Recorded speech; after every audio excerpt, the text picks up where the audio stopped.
नव तेजस्विनी प्रकल्पाअंतर्गत महिला विकास महामंडळ यवतमाळ तेजस्विनी लोकसंचालित साधन केंद्र आर्नी अंतर्गत माझे गट चालू आहेत।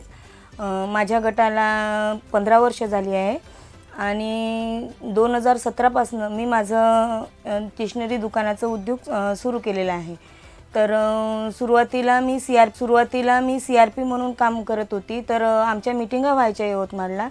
तर DCO सर नेहमी आमच्या ट्रेनिंग मीटिंग घ्यायच्या। तर त्यांनी आम्हाला महिलांनी उद्योग कसं करायचं, कशी सुरुवात करायची याच्याबद्दल त्यांनी आम्हाला मार्गदर्शन केलं होतं। त्यानुसार मी माझ्या बचत गटातून 5000 रुपये कर्ज घेतलं आणि सुरुवातीला स्टेशनरी माल भरला।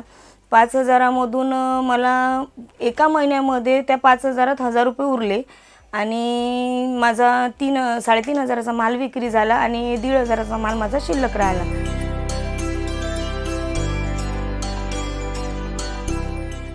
तर मला असं वाटलं की मी पुन्हा हे म्हणजे उद्योग कसा वाढवावा।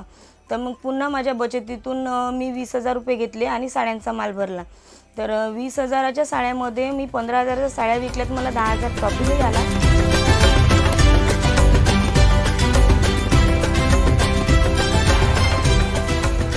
तर मला हे उद्योग वाढवायचा होता, पण माझ्याजवळ आर्थिक मदत नव्हती। तर मग मी माझ्या CMRC मध्ये माझ्या मॅनेजर मॅडमशी बोलली। तर त्यांनी सांगितलं की आपण बँके थ्रू कर्ज घेऊ शकतो आणि आपला उद्योग वाढवू शकतो। तर आम्हाला मग बँकेतून कर्ज मिळवून दिलं। मी 50,000त पुन्हा मग माझ्या दुकानामध्ये साड्यांचा अंडरगार्मेंटचा माल भरला आणि माझं म्हणजे उद्योगाला वाटचाल सुरुवात केली।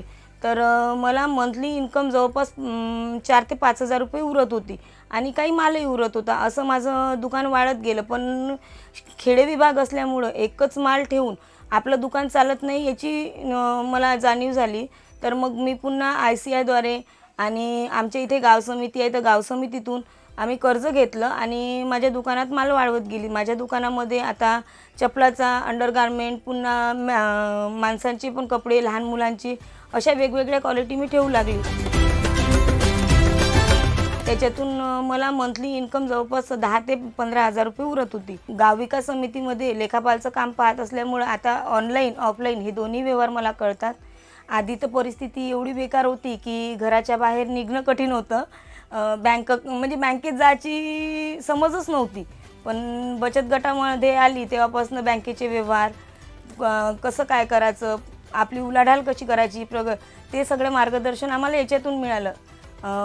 आम्ही वेळोवेळी कसं आर्नीला मीटिंगला जायचो, तिथं आम्हाला सांगण्यात यायचं की आपण महिलांना कसं समजावून सांगायचं, त्यांची आर्थिक विकास आपण कसं करायचं।